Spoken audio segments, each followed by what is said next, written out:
কেন কোটি কোটি মানুষ আজও ভালোবাসে একজন মানুষকে, যিনি 1400 বছর আগে পৃথিবী ছেড়ে চলে গেছেন? কে ছিলেন সেই মহান ব্যক্তি? কেমন ছিল তার জীবন, সংগ্রাম ও বিজয়ের গল্প? চলুন আজকে আমরা জানি পৃথিবীর সর্বশ্রেষ্ঠ মহামানব হজরত মুহাম্মদ সাল্লাল্লাহু আলাইহি সাল্লাম এর জীবন কাহিনী। আরবের মরুভূমি, চারিদিকে অন্ধকার, জুলুম আর অন্যায়ে ভরা এক পৃথিবী। মানুষ হারিয়ে ফেলেছিল সত্যের পথ।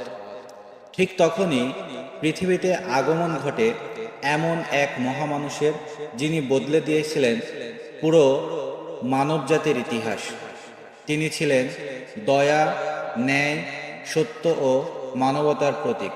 তিনি ছিলেন আল্লাহর সর্বশ্রেষ্ঠ রাসূল হজরত মুহাম্মদ সাল্লাল্লাহু আলাইহি ওয়াসাল্লাম। শৈশবের কষ্ট, ইসলাম প্রচারের সংগ্রাম, অত্যাচার, হিজরত, যুদ্ধ এবং বিজয়ের অবিশ্বাস্য সকল গল্প।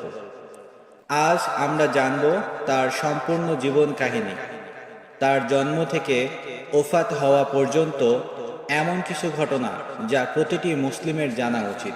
ভিডিওটি শেষ পর্যন্ত দেখুন, কারণ এই গল্প শুধু ইতিহাস নয়, এটি পুরো মানবতার জন্য এক অনন্ত প্রেরণা।